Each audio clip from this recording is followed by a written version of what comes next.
think of it. At one point, 6 months was like, wow, that's fast. Yeah. And then you move up to a few days. Wow, that was fast.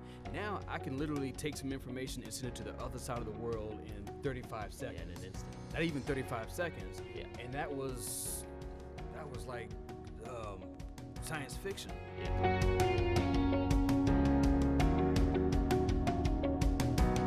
Hello, and welcome to the first episode of The Conversation on ASU-TV. This series will be all about having a conversation. I know, shocker, right? These conversations will be about various topics relevant in modern society. Today I have with me Dr. Ronald Sitton and Mr. Lars Roberts. Both are instructors of multimedia journalism at Arkansas State.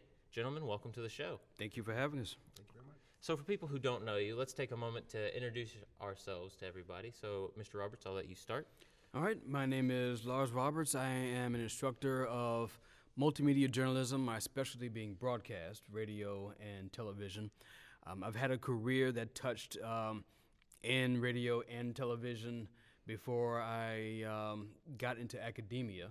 And from that point on, I have been involved with student media at a number of different universities before I came here to Arkansas State in 2004. All right, and Dr. Sitton? Yes, I'm Dr. Ron Sitton. I previously taught at the University of Arkansas Monticello prior to coming to A-State. I am in multimedia journalism instructor here at Arkansas State. I have a print web background. I advise the Delta Digital News Service here, and previously I worked in newspapers and had an online magazine while in grad school. So, All right. So now that you know both of these guys are heavily involved in journalism, that might explain why today's topic is journalism. So without further ado, we'll jump into it. And the way this show breaks down is we like to talk about chronological order of a field. So we will start with the past of journalism. And I think one of the most important things to address when we talk about the past of journalism in America is the fact that when the founders drafted the Constitution and created the Bill of Rights, the very first amendment they thought to put in was the right to free speech. And as both of you have pointed out in your classes, the only industry ever addressed in the Constitution is the press. And so what do you think that says about American ideals and the people of America, that was the first right they thought to enshrine in our founding document? Go ahead. the reason that they did that was primarily from coming back from England. We'd had a lot of, in the English media, prior to American media really taking off in the colonies, you had a bunch of prior restraint. You had people taking, giving out licenses, if you will, in order to have the right to print and publish. So when they did that, they wanted to make sure that the government could not tell people exactly what they could or could not publish. And by having more people talk about things, more media outlets out there, the idea is that the truth would come to the top. And also, and you don't want to sleep on this fact, they recognize that it would be very difficult, if not impossible, to have their vision of a democratic republic without a free press. Yes. Because if you can suppress or if you can control the information, and the people are supposed to have the power in this country, right? If you can control or manipulate the information that gets to the people, then you can, by a large degree, control them, or at least take away a lot of the tools they would use in order to make the decisions to elect whoever the officials are or what have you. So even back then, with that as the backdrop, they knew that what they wanted for this country was not going to work if you did not have solidified a free press. Yeah, and I agree. And of course, if you look at the American Revolution and the history of our founding, a lot of it was built on people having the ability to spread these documents that they thought. There was John Locke's pamphlets that he passed out, and a lot of the American people to get out flyers to people in the Revolution to start spreading the news against the British. That was very based on the fact that they were able to print these without any government involvement, all on their own. And then, of course, starting from there, from the 1700s all the way up until the turn of the 20th century, the press and printing and free speech had numerous technological advancements. Of course, we'd already had the printing press earlier, but then the country grew and we had to get new ways to get information out to everybody in this country. So What do you think in that time was one of the more key technological advancements in that time? Because there was the telegraph, there was the Pony Express for written mail. Which one of these do you feel like, or I guess as a collection, all of them really helped to enshrine the press's place in American society? You can't discount either one of them. You mentioned the printing press. Without the printing press, you don't have the advances that would lead to whatever the next advancement was, which once it was established would lead to or make possible the next one. Add on that, you also need to consider the Transcontinental Railroad, because all of a sudden we could have the same media on the East Coast make it out to the West Coast, and for the first time, the entire country would have access to the same information. So, yeah, it's speed and access. Yeah, speed and access. Speed and access. Yes. Where with each development, people's minds were blown by how quickly you can get information now, whereas before it would seem so slow. Yes. Then they would get used to that, and then the next advancement will make it even more widespread.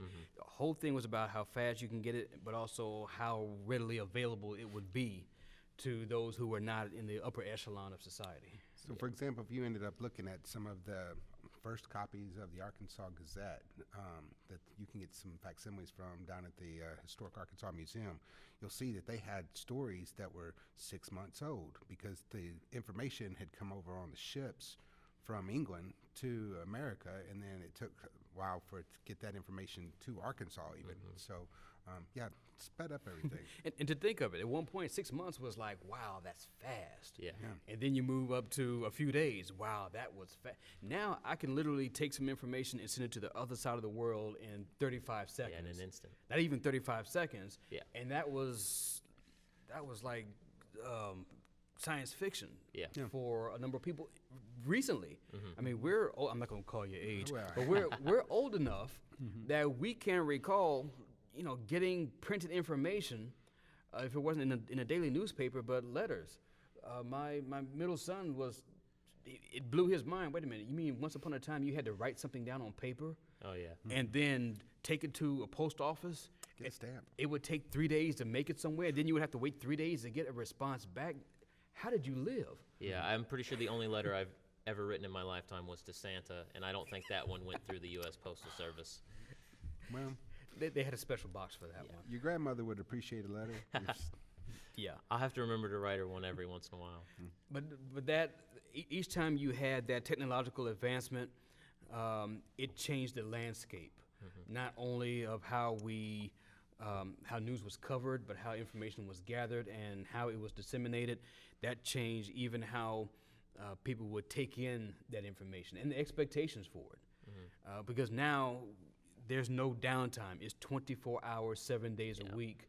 And that is what we expect now, because that's been the landscape ever since everything has gone digital. And of course, now we have 24-hour news networks totally dedicated to it all the time. So Yes. it's pretty amazing. But before we get all the way into modern times, the first real example of kind of the true form of investigative journalism in America, and where it really caught on and became something that the public was aware of, was in the turn of the 20th century, and with muckrakers. Muckrakers. Yes. And they started investigating the big businesses and everything. And so when they came around and people realized that there were journalists in here keeping the powers that be in check, what do you think? How do you think that created a foundation for people going forward as to this is what journalism can be, and this was almost what journalism was intended to be? Well, that brought it home for a lot of people. Reporting on government and politics, that's one thing. But when you're talking about what's in my food, Yes. then suddenly, and then you're talking, my health, that made it relevant for a lot of people. And whenever you shine a light on something like that, of course, you're going to get pushback from those who are in power.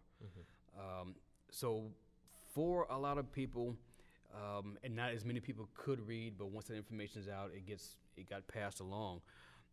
That made it a whole lot more real to a number of people than it did before. And that kind of thing also spoke to the politicians, because now you have a lot of laws that were passed on the other side of that information hitting daylight. And the politicians got a little concerned as well, because all of a sudden, instead of having being able to do whatever you wanted to do. Now you had somebody actually keeping checks on you a little closer than they would otherwise. And so digging into, for example, Standard Oil back, looking at all those connections and where's the money coming from. So for the general public, I think that it was a huge thing, coming back to the food, knowing what's going into your bologna, for example. Took a while, and even now you go back and you kind of look and say, okay. Kind of question. Raise the question of everything. Yeah, and if not for the laws that dictated workers' safety and what goes in the food and what information has to be put out with the food, a lot of that happened because the information was put out first in the muckrakers and in those generations since. Yeah. Those who had the money could do whatever it is that they wanted to do until a light was shined on the shady practices or whatever it was. And then if there's enough moral outrage from the public, then the pressure goes on to the lawmakers to try to correct that. Yeah. And of course, then following this time, almost immediately after these guys started really showing what journalism was capable of and how it could be used to better the country, push social standards, economic standards further, there were inventions that came along with the television, with the radio that, like we mentioned earlier, further increased the time that you could get news out to people, the quicker you could get it out to a number of people.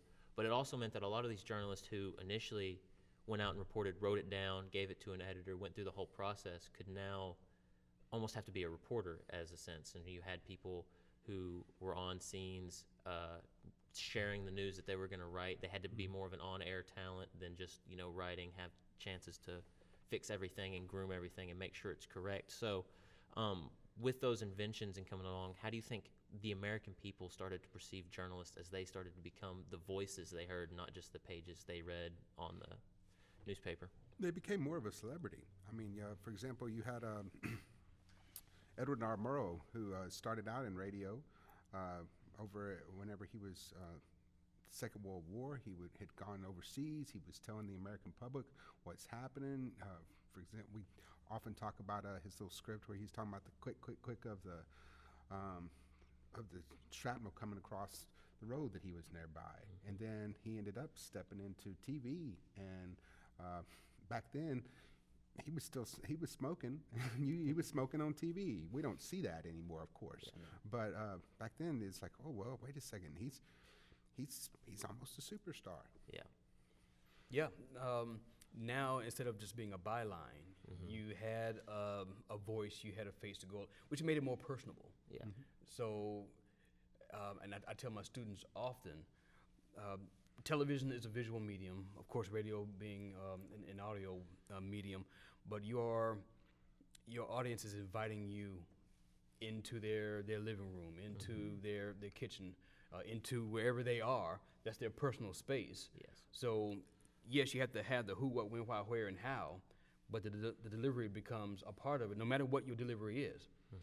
I mean, when radio was first invented, newspapers were threatened. They didn't like radio. Because the first radio newscast, they would take the newspaper and read the news over the air. Yeah. And newspapers were like, wait a minute, foul. We work for this. You're giving away our product for free. And because they can hear it as opposed to going out and getting a newspaper and reading it, a lot of people would go to radio first, or at least that was the threat. It was going to be the death of newspapers. It was not the death of newspapers, but radio came into its own. Same thing with television later on. There's always a threat when something new comes out. And the old medium is going to freak out, oh my goodness, what's going to happen? But everyone adjusts and they move forward from there. And when television came out, it ended up, for example, taking away a lot of shows that were on the radio. Those people ended up jumping into TV. When they did, radio is kind of, what do we do? But they learned how to fill in niches. And so they ended up really doing a good job of adapting. And you kind of touched on this when you mentioned that a lot of reporters became celebrities, which kind of segues into what this question will be about, is that even with newspapers, you still had to sell the newspaper. You still had to make money somehow. And then with radio and TV becoming more popular, it became about how are we getting people to view and listen to our products. So do you feel at some point that started to hurt how much the news people stressed getting pure facts, and maybe that was when they started introducing kind of more trying to appeal to people's biases in certain ways and started you had more opinion pieces come out? If you go back and you look at the history of media generally, I know a lot of people think that we have a lot of biased media now, but folks, we are nowhere near the bias that we had at the beginning of this country's start. You know, so I think we almost have come almost full circle, if you will, with that. Is that now more or less party organs once again, and that gives people the opportunity to listen to the things that more or less solidify their opinions. The problem that we do see with that, of course, is that if people are only listening, watching things that agree with them, then they end up, it makes it very easy for them to say, well, that other person, you know, they don't count, or that other person must be not only wrong, but potentially dangerous to my way of living. So, go ahead. There's these ideas, selective exposure, selective retention. I already have some idea of what I feel and what I believe. True. Okay, I'm confronted by some information that either threatens what I already believe or what my opinion is. So I don't like that feeling. So I'm either going to ignore this and read or watch whatever is going to back me up. Or even if I'm exposed to it, well, that's just one case. It's not really how it is. Yes. That has always been. That has always been, and that's how it will always be. That's just the way our brains work, just to different levels. But there is no such thing as absolute objectivity. It's an ideal, it's what everyone strives for. It's the goal. But you choosing to run this story as opposed to this story because you can't cover everything. Right. So, yeah, there are different news values that you adhere to. You have to make an argument. Why should we cover this story as opposed to this story when we can't cover everything? Why are we covering the disappearance of this little girl and not covering the disappearance of this little boy over here or this little girl over here? Why is John Benet Ramsey still a name that rings out when there have been countless kids who have either gone missing or been murdered since then? You can't cover everybody. So I'm not saying that, you know, that story was not newsworthy, but someone has to make a decision. There's no such thing as absolute objectivity, though you want to strive for it. And coming back to how did money come into this? We, at one point, really had a better handle, or maybe I just want to believe, that we had a better handle on having a wall, if you will, between this is the editorial side, this is the advertising side. And especially whenever I was coming up through journalism and working for newspapers, it was a very big thing that the people who sold ads, and we didn't take any suggestions from them as far as what sort of stories should be covered, who should we talk to, or anything like this. I'm not going to say they didn't try to give them to us, but it was kind of, whatever, you're doing, you're trying to sell the money, You I'm do here your to thing, do the news. we'll do ours, And so it's changed more now, because now you have to really be concerned as far as, hey, I can't give out this product for free, otherwise I don't get paid, and then my family doesn't eat. And so there has been more concern, if you will, about how is that getting paid. You have had to be aware more of product placement now than you were prior, well, at least whenever we were coming through. But I would like to believe that most of your news outlets are still very aware of that, aware how the public perceives that, and so they try to not, if there is some sort of product placement or something like that, they try for it to be low key rather than it to be obvious.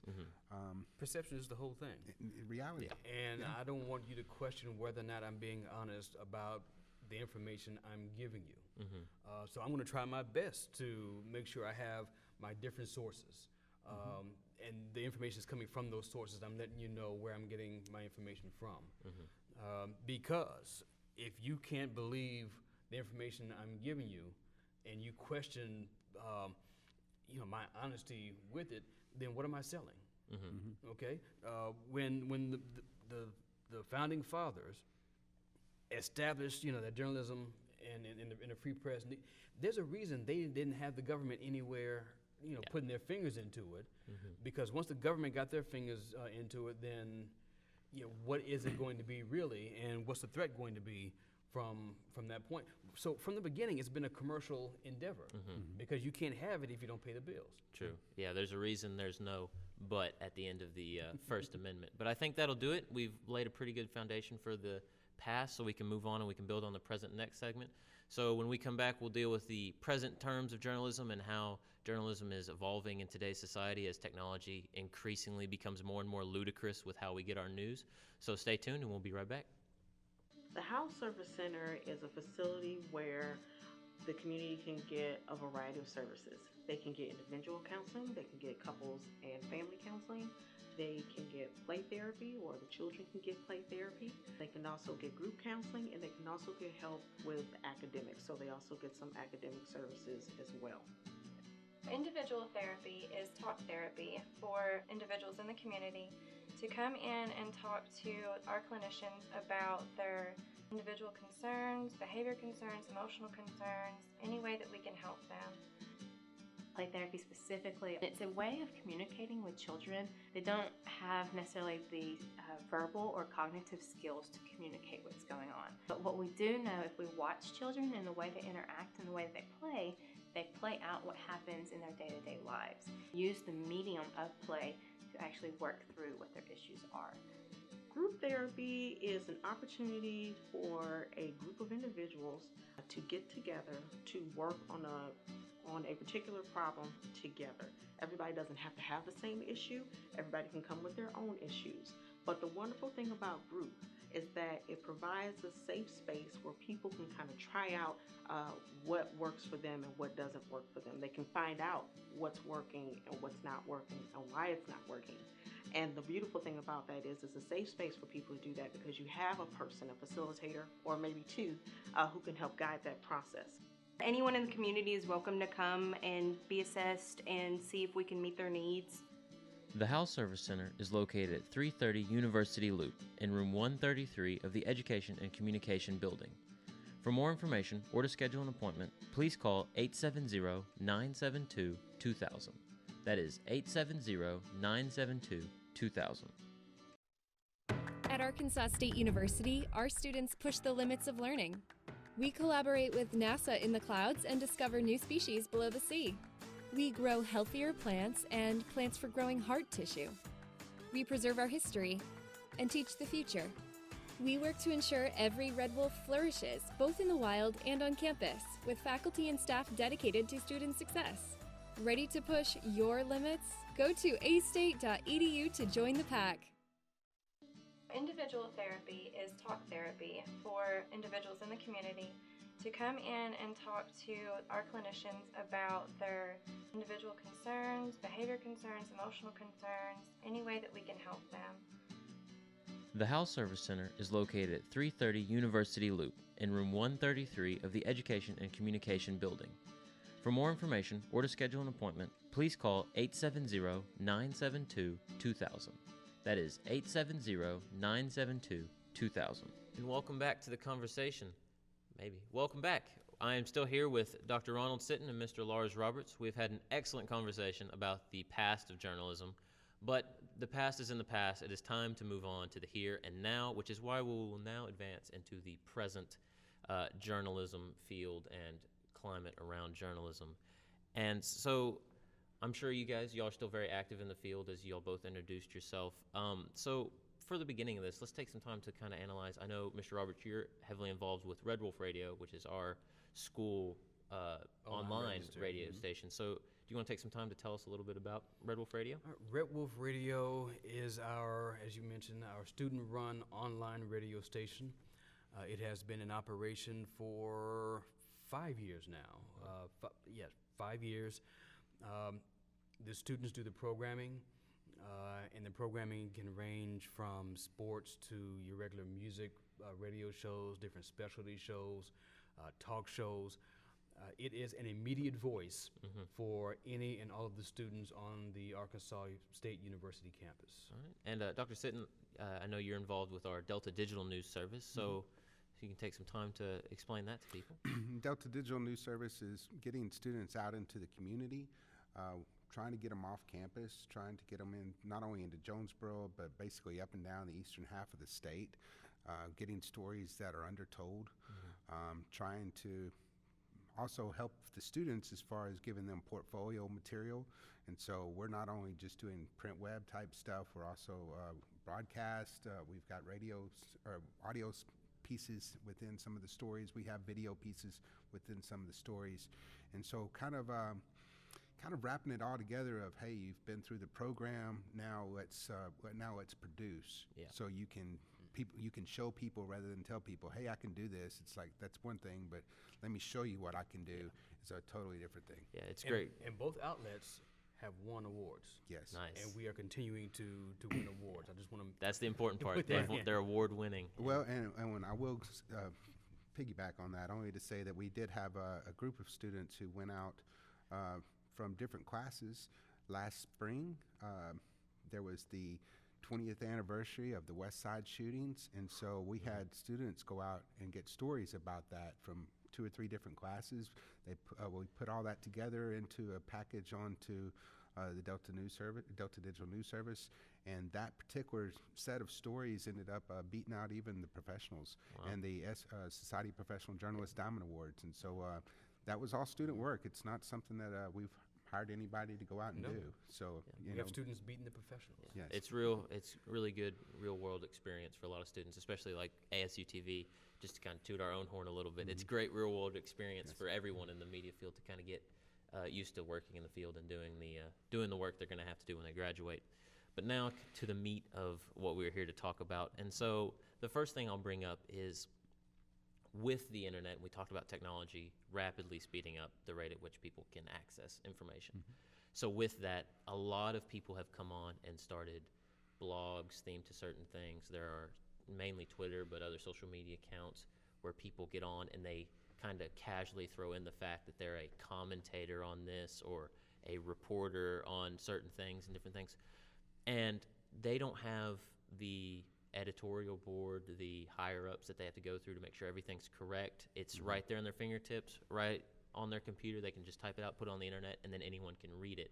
So do you think, I imagine it's both ways, so we can take some time to acknowledge the positive and negatives of it, but the effect that this has had on true journalists, people who know what is required of them in the field and what they need to respect and get out, how do you think the positive and negatives of this instant access has been? There's been a blurring of the line between news content and opinions and commentary. And there are a lot of people who really cannot tell the difference between news content and commentary, especially with so many outlets that are commentary that are parading as news outlets. They may throw some news in there, but there's a way you can twist it, there's a way you can spin it so that someone, and we've already established that people are going to pay attention to that content that's going to back up what they already feel or what they think they feel. Take that along with a 24-hour news cycle. In fact, it's not even a cycle anymore. Yeah.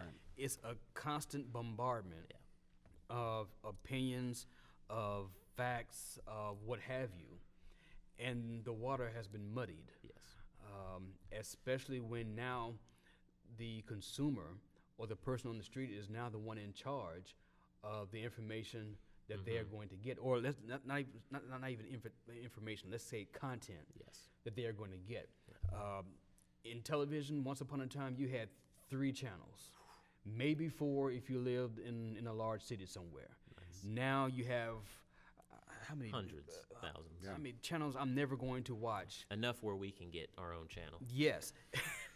And then online, there's an infinite number of websites, of blogs and everything. So yeah, I can control completely what is going to get to me. And now anyone with an internet connection can have their own platform, which is good. Yeah. Because now you have a lot of people whose voices who you would never see the airwaves or never reach anyone else again. They have a voice, they have a platform that they didn't have access to before. Problem is now anyone, mistakes and all, can have pretty much the same platform and the same amount of access to the masses as those who have training in it. So, and the problem with that becomes a lot of the people without any training, they don't understand the ethics or the law behind the media. And so they end up putting other people more or less at risk for their jobs because the general public does not take the time to actually vet their news. That is coming back to the selective perception, selective interpretation. If it's telling them what they want to hear, that's what they're going to. So having this excess of outlets can be a bad thing, but I feel encouraged that that's typically more. It's a bad thing for people my age and older. And what I mean by that is it seems as though especially the students who I have coming in, they're not blind to what's happening. They are seeing that, hey, I can't just go to one source. And so they are taking the time to look a little further, and trying to see, okay, if I'm seeing this on this one station or reading this on this one blog, am I seeing it anyplace else? And by doing that, they're getting a little closer to what the truth actually is. And so if we could get their grandparents and their parents to do the same, I think we would be in a lot better shape. Yeah, no kidding. And nothing against grandparents and parents. I mean, I'm there, but I'm just. It's hard to keep up. It really is. Everything's going so fast. You can lose your mind if you think too hard about it. Especially if you have the mindset that there are two sides to a story. That's a misnomer. There are multiple. I mean, it's not left versus right. It's not black versus white. A coin has more than the two sides. There's that edge with all those ridges in it. So where is the truth going to be? It's not going to be solely from one ideology to the next, which is one thing that bugs me. And I don't care what your political affiliation is. I don't care where you come from. It's not this versus that as far as that goes. Everything, it's not even 50 shades of gray. It's every color you can think of that can get thrown and swirled into one particular story. And that really excellently leads into the second question that I want to ask, which is, especially with everyone having an opinion, and especially with the way the climate has kind of been shifting, where there is that kind of one side versus the other and not really getting past a lot of the in-between. Do you feel the increased perception of bias in news media and in journalism, do you think it's okay for a news article to explain that they are, say, a conservative or a more liberal news platform as long as they admit their biases? Or do you think all news outlets should strive for the goal as objective as possible? It would be nice to be as objective as possible. It's impossible. And the reason I say it's impossible is, again, how are things framed? Who gets questioned? And then not only who gets questioned, who doesn't get questioned? Whoever does get questioned, what questions are being asked? And more importantly, what questions are they avoiding? So all of these things, I think that if the outlets actually come out and tell people, hey, yes, we have, own up to your biases, and then that at least gives people the impression that they are being as honest as they can be. It's very nice if we can't try for objectivity as far as, hey, let's make sure that we are pulling in people from different sides to talk about these stories. But again, I think that trying to expect any individual not to be biased is really not being realistic.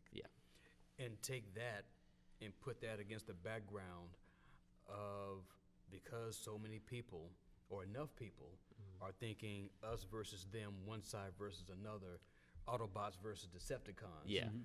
That if you say that, okay, we own up to the fact that maybe we're a little to the left or a little to the right, see, you're not going to tell the story right to begin with because they're the left or they're right.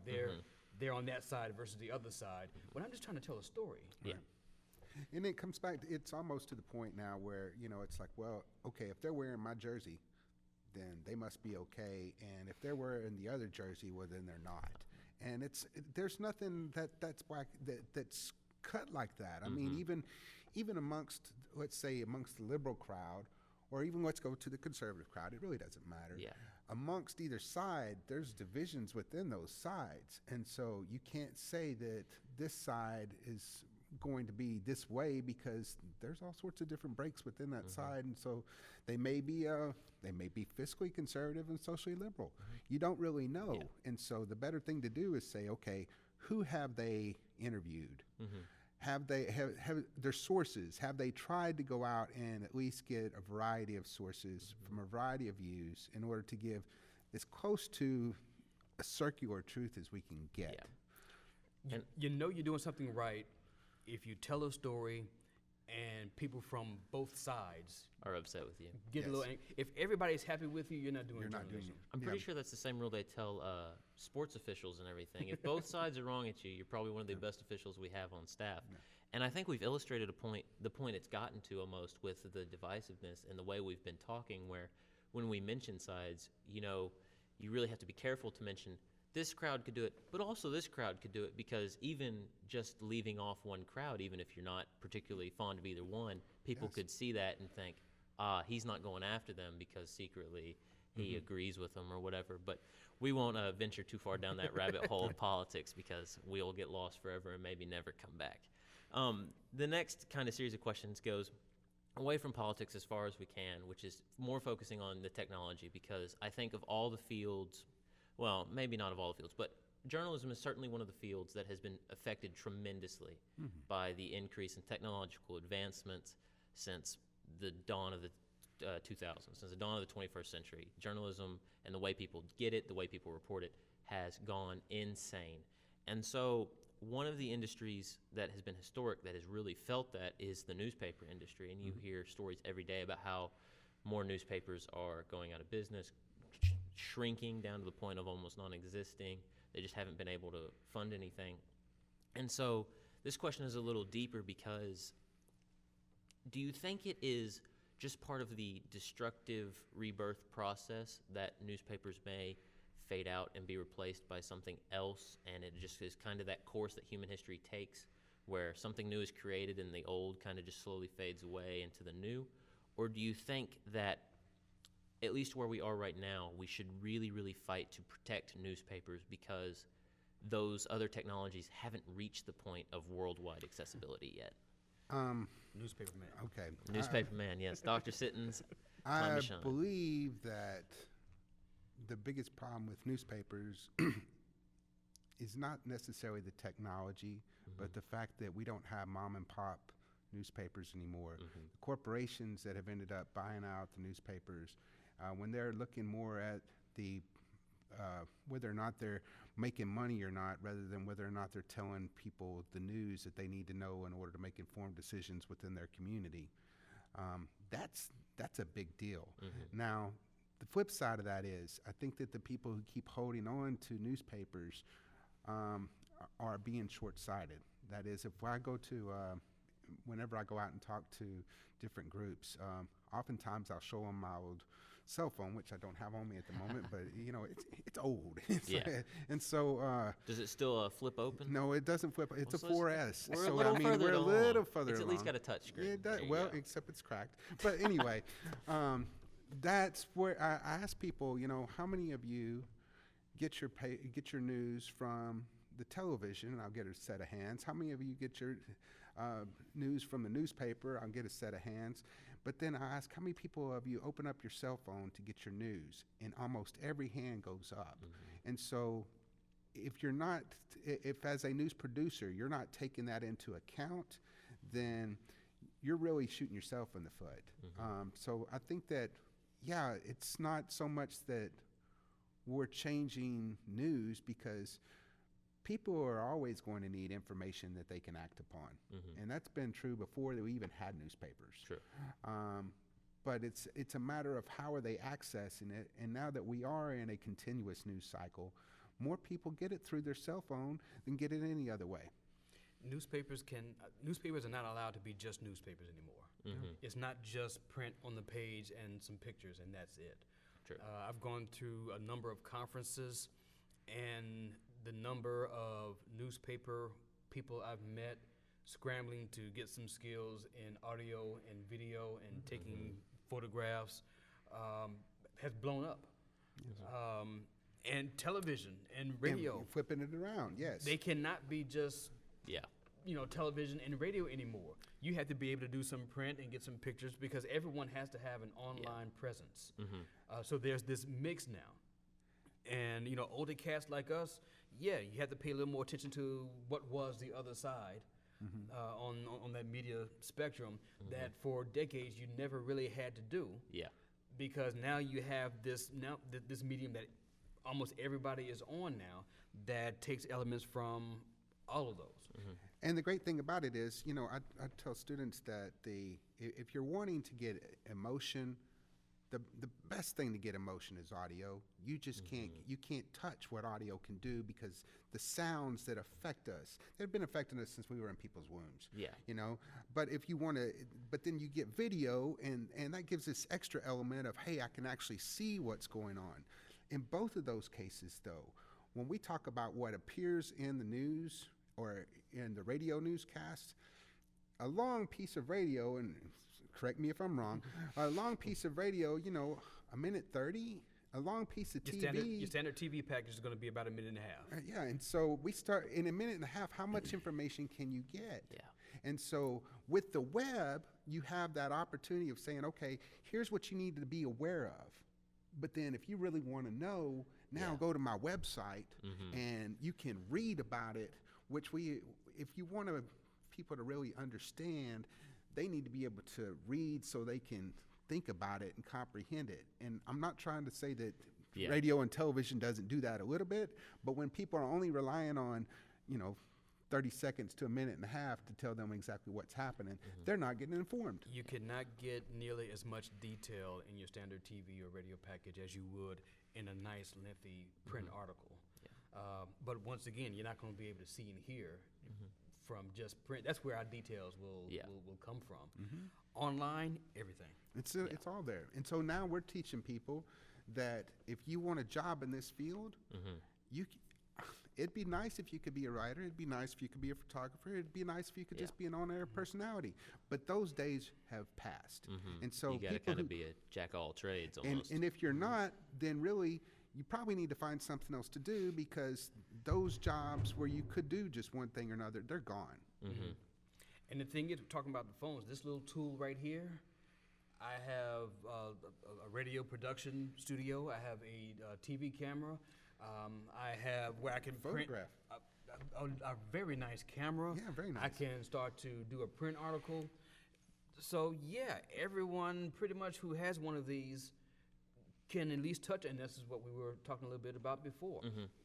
Your regular person on the street can feel like they have more skill than they may actually have because you have professionals who are using this to generate content. And coming back to that, the difference in whether or not people are going to believe people who are trained or not will come down to, do people watch it? Yeah. And whenever when they can see consistency, and they can see consistency not only of putting it together, but also a consistency of, hey, they are going out and they're trying to get different views. They're not just spouting off a bunch of opinion, but they're actually getting the news. They're going to build their own audience. And so, and is the internet good for us? Yes, as journalists, the internet's great because you start showing that, hey, I am reliable and hey, you can believe what I'm saying because I'm going out of my way to do this. Then that's going to bring you an audience that's not just around your block or around your city, but that's going to build you a worldwide audience if you're good enough. And those who are open to it. There's always going to be some, no matter what you do. Yeah. Because I know you mentioned all the time, especially when I had you in your media classes that I took this semester, you always mention how Red Wolf Radio, you have listeners from all around the world that listen to you. So it's a lot broader access with the internet. But that'll do it with the present journalism topic. I'm sure future journalism, especially with how far we got and even dipping a little bit into it in that segment, we'll have plenty to talk to. So we will be right back to discuss how journalism is going to look in 20 years from now. Stay tuned.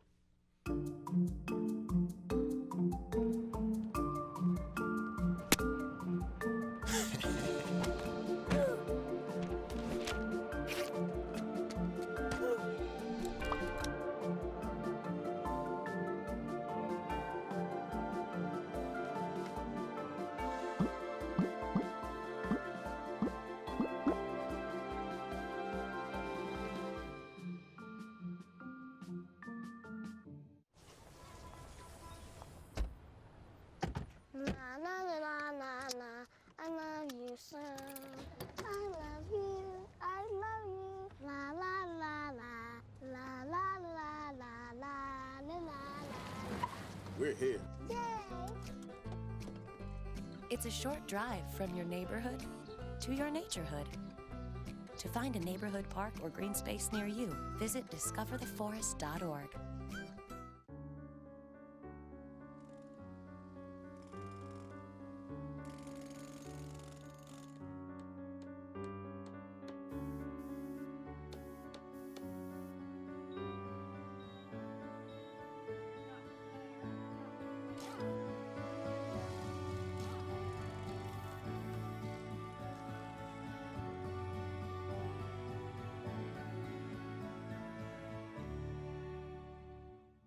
I was 0.5 credits away from completing high school, and I didn't do it. My support team never stopped pushing for me to be better because they knew who I could become as a person.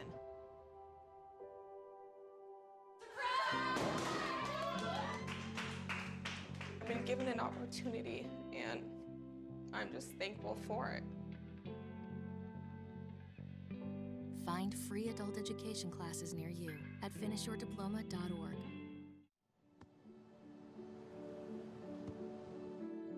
I don't remember how it started. Go to that. Oh boy. Our back and forth. It always came back. Dad! You probably don't remember what you told me, That was perfect. but I heard every word.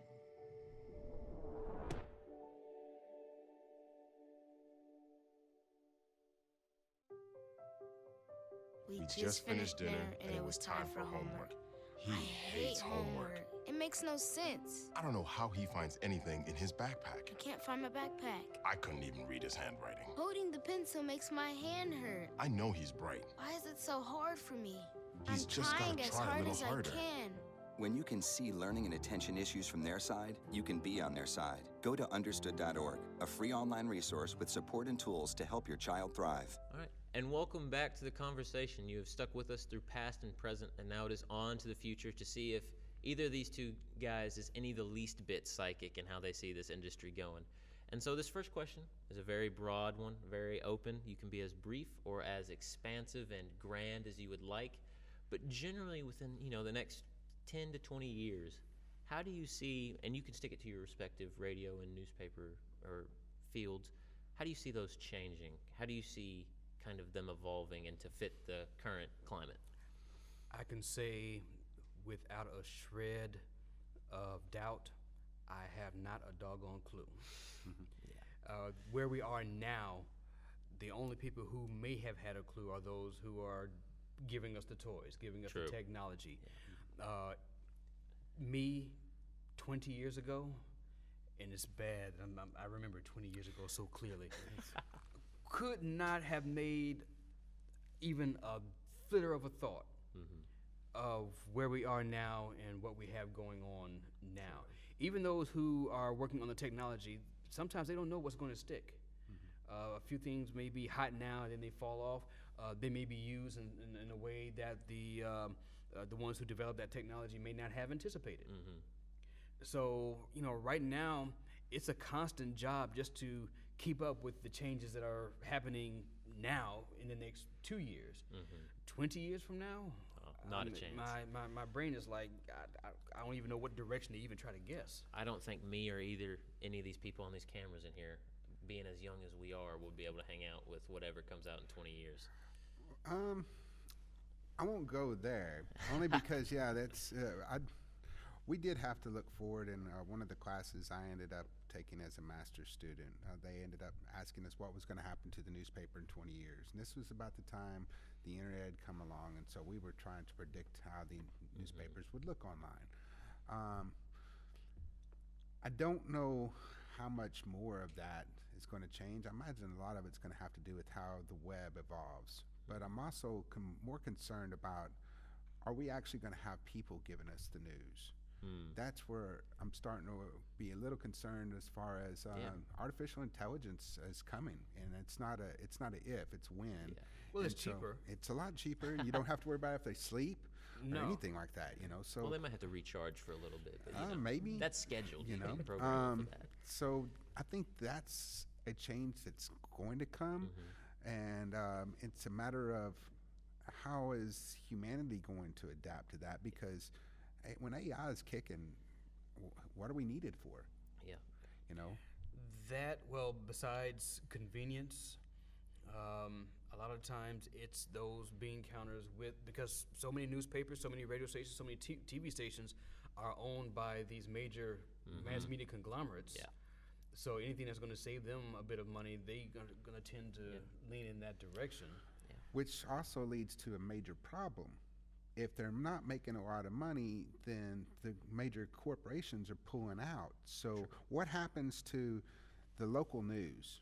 And because, you know, the most important politics, regardless of what I know a lot of people will feel like, but what the most important politics are what's happening in your backyard. True. And so if you don't have a newspaper or a radio station or a TV station covering what's happening in local government, then all of a sudden you have local governments who decide that, hey, if nobody's going to keep an eye on us, we can spend whatever we want do what we to. want. We can Go bring in our crazy. buddies and make sure that they get rich and not worry about what's happening to everybody else who's paying the taxes to bring them in. That's why I tell my students, you are the local voice. Yeah. Give me local stories. If I want to find out what's happening in Washington, D.C. or L.A., I have the national networks to give me that information. But what's happening in this week's city council meeting? What's happening in Northeast Arkansas? What's happening right here, a block from here? True. It's going to be on you to tell that story. And so, And that's never going to change. yeah. So, kind of, if you had to And give, that, and an I instruction apologize, manual- just to You're fine. piggyback for just a second. Yeah. That's the reason why, as long as we have people who are willing to do this job correctly, that's the reason why newspapers will never disappear. That's the reason why radio stations will never disappear.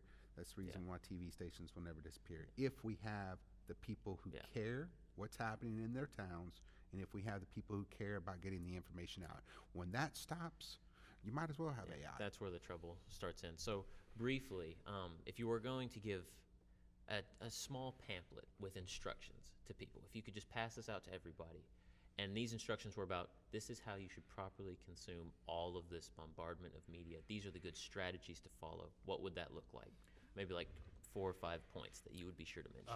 Point one, more than one source. Think critically. Just because you get it from that one source, what are they missing? Are they telling the whole story? And what's being left out? I like all those. I would add in a couple of places to go. That is, there's a website called All Sides, AOLSIDES, allsides.com, that will give you both the stories on the left, the stories on the right, stories in the center, all about the same topic. And so that way you can at least look at those and see how they're being, where the bias is occurring. There's another one called Owl Factor, OWLFACTOR, owlfactor.com. It's going to have something very similar, and you're allowed to, or one of the, and I think it's All Sides, you actually end up saying what your biases are. And so it ends up showing you how the news is coming across. And giving you a way to at least say, hey, wait a second, I can at least see where these different stories are coming from. But coming back, you got to go to more than one source. You can't rely on one. And if it sounds too good to be true, it is. You know. Yeah, if all you're watching is CNN, if all you're watching is Fox News, if all you are reading is just one newspaper, you're not getting a big picture because they can only do so much. And I know I'm not the expert on the field like these two are, but speaking as someone from the generation of people who might watch this who are younger and coming up into all this, there's no excuse for us not to go out to as many different news sources as possible and make sure that we understand, because I know a lot of us growing up, as we get older and we start actually caring about all of the things that are going on around us in governments, local, national, international, and everything around us, you just got to make sure that you know what are the facts of the situation. Don't believe everything that one person tells you. You got to make sure what multiple people tell you, because usually the things multiple people tell you, if they match up, then that's generally the closest to the truth that you're going to get. But I think that effectively covers, I would how we add see it one going. thing, and that is always follow the money. because where the money's coming from, that really determines how that stuff's not only getting spun in the news, but also as far as the sources, what are they trying to tell you and why are they trying to tell you this? Typically somebody's benefiting from them putting it that way. So if you know where the money's coming from, you got a better idea of the truth. And that'll do it for our future segments. So come back, stay with us. We're going to be back for our 2-minute drill when we come back.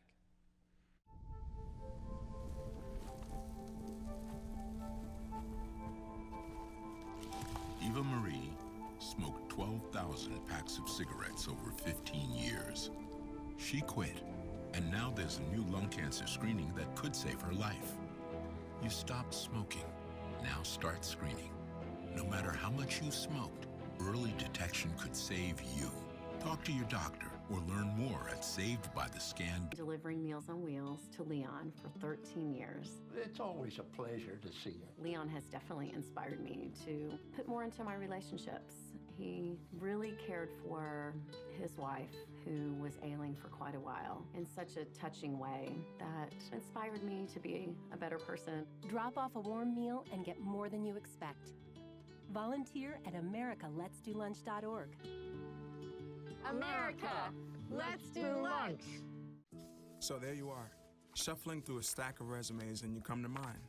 This is it, first impression, my way in. But can my resume show you how I truly stand out? Like that I was studying, going to night school while working 2 jobs just to help my parents pay for groceries. Or being the first one to always step up. No, that's something you just can't put on paper. Look beyond the resume and discover new ways to develop great talent that is dedicated, hardworking, and determined like me. At Arkansas State University, our students push the limits of learning. We collaborate with NASA in the clouds and discover new species below the sea. We grow healthier plants and plants for growing heart tissue. We preserve our history and teach the future. We work to ensure every red wolf flourishes, both in the wild and on campus, with faculty and staff dedicated to student success. Ready to push your limits? Go to astate.edu to join the pack. And welcome back to the conversation. This is our 2-minute drill, so we have exactly 2 minutes. Both these guys are going to shout out what they're involved in, maybe some social media if they're feeling a little bit proud of themselves on the internet. But I will turn the floor over to them immediately. So, Mr. Roberts, you first. It's all you. Thank you. I am the advisor for Red Wolf Radio. We have a worldwide audience. You can listen in on the Radio FX app that you can find for either Android or iOS. And the Twitter feed for Red Wolf Radio is at Red Wolf Radio. Plus, I am pretty much the news director for ASU-TV News. And if you might be interested, my own Twitter is at Lars Roberts, L-A-R-Z. All right, and Dr. Sitton, you're up. Yes, I'm the advisor for the Delta Digital News Service, and you can find the Delta Digital News Service online at Delta, D-E-L-T-A, News Service, NEWSSERVICE.com. And of course, you can always tune into this show. Our next episode, where we are interviewing Dr. Kelly Dampus, the Chancellor of Arkansas State University. But until then, we hope you all have a good night, and we will see you next time on The Conversation.